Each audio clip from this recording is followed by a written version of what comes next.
Voilà, nous sommes de retour en direct sur le plateau de votre émission sur Normandie TV. Bonsoir à celles et ceux qui viennent de nous rejoindre. Nous parlons ce soir du lyonisme et pour cette dernière partie d'émission, eh bien, nous allons surtout parler de l'avenir du lyonisme. Et pour ce faire, dernier changement de plateau, je vous représente Dr Jean Béard pour les gens qui n'étaient pas avec nous en début de soirée. Je rappelle que vous êtes président international des Lions Club 2001, c'est bien ça. Oui, c'est ça. À vos côtés, n'oubliez pas de parler dans votre micro. Oui. À vos côtés, Georges Delbach, bonsoir. Vous faites-vous partie du Lions Club de Cabourg et vous êtes responsable régional communication. Vous allez aussi nous parler un petit peu du site internet. Vous êtes webmaster, de très féru d'informatique. Ah, j'essaye parce que le lyonisme suit l'évolution des technologies. On colle même à l'évolution technologique de très très près.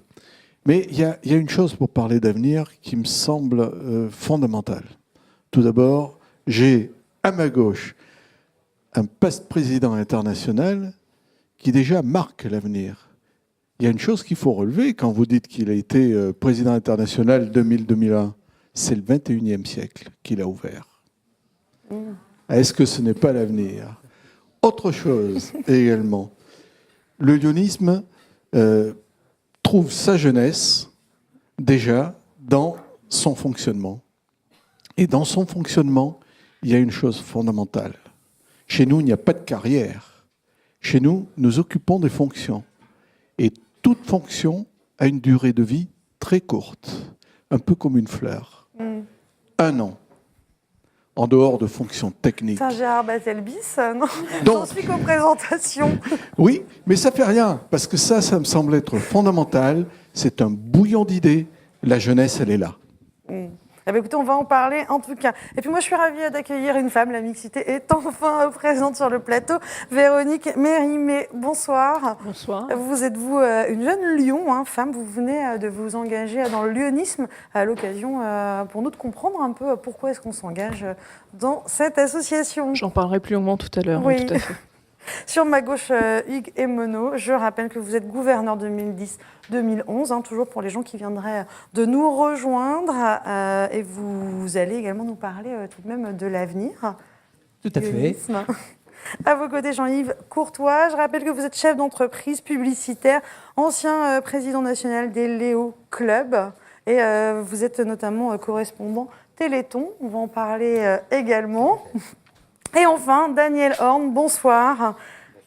Vous représentez le Lions Club de Flers. Vous êtes futur gouverneur du district Normandie 2013-2014 et vous êtes correspondant national de la Fondation des Lions. Voilà, c'est ça. Très bien. Alors, comme je le disais tout à l'heure, et pour commencer, je sais que vous souffriez d'une image peut-être un peu vieillissante. Ça fait sourire. Alors, non, Véronique Mérimée, par exemple. Qu'est-ce que vous auriez à répondre à ça ? On parlait de la relève en première partie d'émission, savoir si la relève était assurée. Alors la relève, oui, elle est assurée parce que nous avons donc chaque année, dans le district normand, environ 150 nouveaux lions qui nous rejoignent. 150 nouveaux lions sur 1700, ça fait un petit 10%. Donc il y a un turnover, un renouvellement de 10% donc, de notre district. Donc ça, c'est déjà une partie de la relève, une partie qui arrive parmi nous. Et puis, je le disais dans la première table ronde, je pense que nous aurons de plus en plus de gens qui viendront vers le lyonisme pour les valeurs que le lyonisme dégage, pour les valeurs que le lyonisme défend. Tout à l'heure, lors de la deuxième table ronde, on a entendu les représentants des personnes qui étaient sur le terrain. Donc, et on a vu, c'était formidable, donc enthousiasmant. Et vous avez répété plusieurs fois la phrase de Melvin Jones, « On ne va pas bien loin dans la vie si on ne commence pas par faire quelque chose pour quelqu'un d'autre. » Bien là, on l'a vu. Donc, quand vous avez... Tout à l'heure, il y avait Jacques Basset qui parlait des enfants. Mais ces enfants, c'est pas tellement donc le fait qu'ils aillent en colonie de vacances qui est important, c'est qu'ils sortent de leur cité. Et c'est ça que nous voulons, c'est ouvrir l'univers de gens qui sont sans ça concentrés dans un même ghetto. Et il faut ouvrir. C'est ça. Alors ça, c'est passionnant.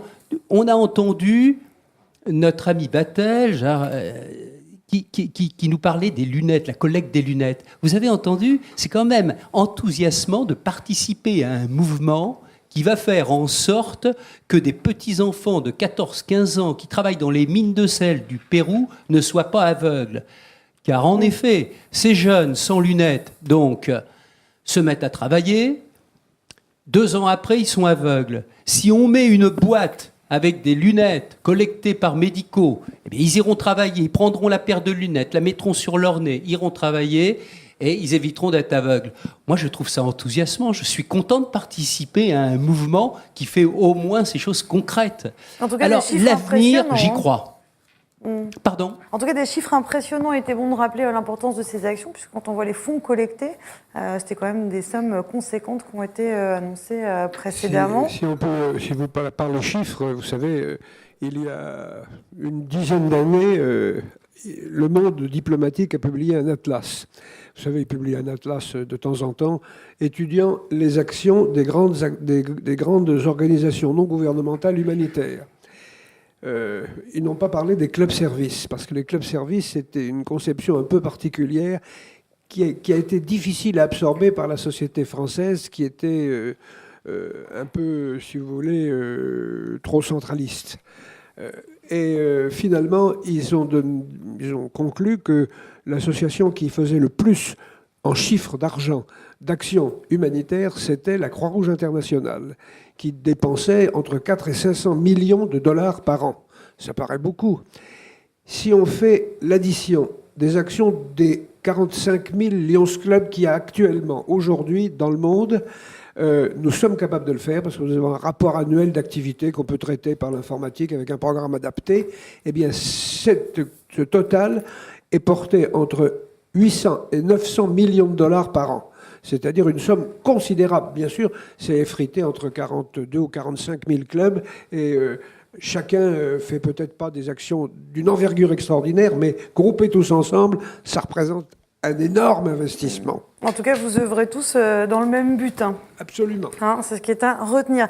On parlait de la jeunesse, de la relève, et là, en toute logique, je me tourne vers vous, Jean-Yves Courtois. C'est gentil. Oui, voilà. Vous êtes, je le disais, ancien président national des Léo, Oui. Léo Club. Alors les Léo Club, on le disait, là il s'agit des plus jeunes. Oui, et ça conserve apparemment, puisque vous me trouvez toujours jeune, plus de 20 ans après.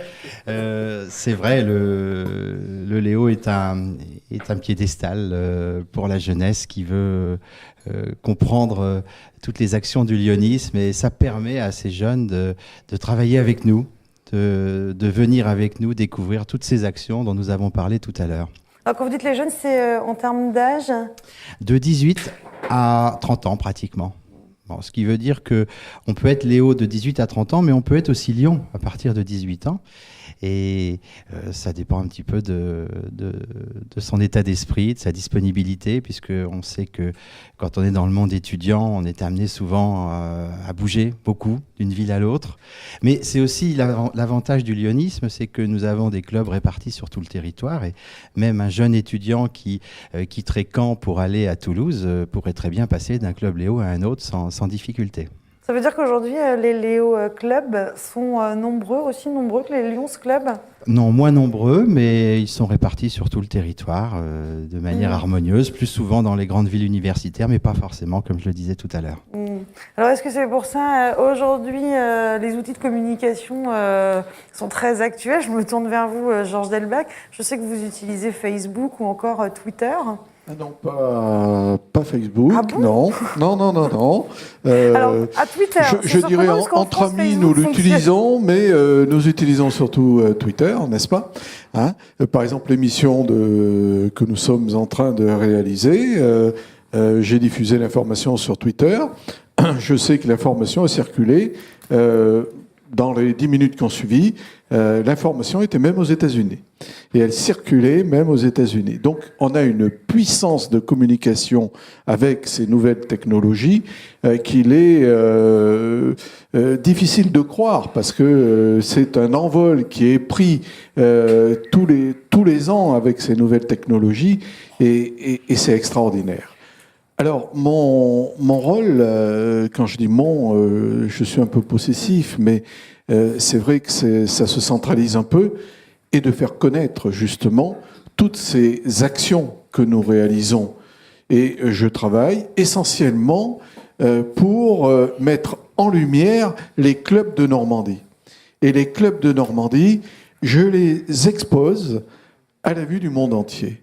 Aujourd'hui, je peux dire, et j'en suis assez fier, que dans la communauté du lyonisme, la Normandie est connue. Et elle est d'autant connue que tout à l'heure, on vous citait un nouveau pays, par exemple, qui a amené ses lunettes vis-à-vis de médicaux. Ils se sont engagés à en livrer. Comment croyez-vous que ça arrive? Que la Slovénie se décide un beau matin, se dise, voilà, mes lunettes, je les ai. Tiens, après tout, qu'est-ce que j'en fais? On a des informations qui circulent sur le plan international, au niveau des clubs, mais le fait d'illustrer cela sur Internet et de le diffuser par le biais de YouTube, c'est quand même un retour extraordinaire. Et tout ça nous amène également à avoir un certain aura. L'an dernier, par exemple, enfin l'an dernier, non, c'est pas si vieux que ça, le temps...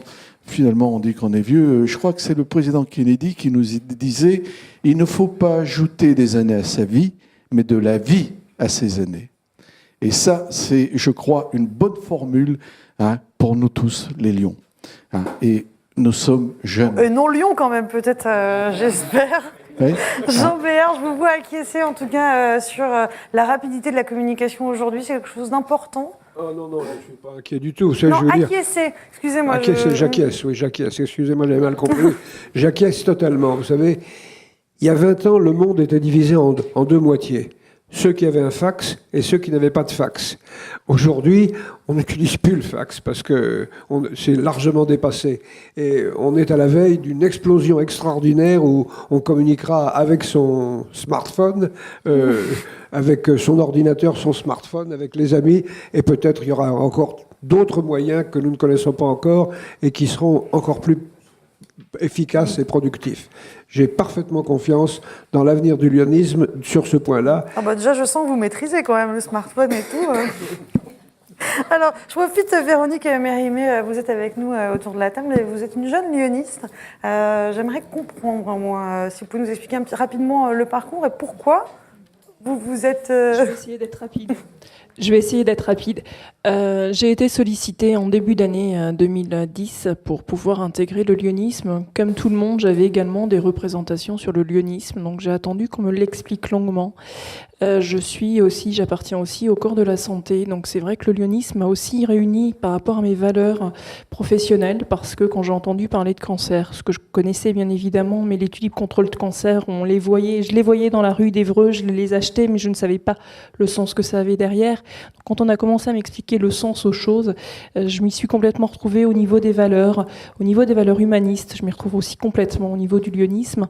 Et puis, je trouve, et j'entendais également dans la première et la deuxième table, qu'on est une société où on devient de plus en plus esseulé, où on ne fait pas attention aux autres. Et je trouve que le lyonisme a des valeurs humanistes où justement on se réunit, enfin on se retrouve et on prend soin des autres. Et moi je trouvais que adhérer à ce club service faisait aussi que ça adhérait à mes valeurs personnelles et professionnelles. Donc le tout réuni a fait que j'ai choisi le lyonisme sans aucune hésitation. Alors, associé aussi à ça, je dois reconnaître ce qui m'a animée aussi, c'est le fait que c'était une création de club sur Évreux. Et cette création de club est mixte, c'est-à-dire hommes, femmes, mais on a aussi adhéré dans la mixité au niveau culture, au niveau pays, au niveau classe sociale, et tout ça fait qu'en effet on est unis, et j'ai un peu désacralisé ces représentations qu'on pouvait avoir du lyonisme, et voilà, ce club me correspond parce que toutes ces représentations sont tombées les unes après les autres, et je m'y retrouve. Voilà.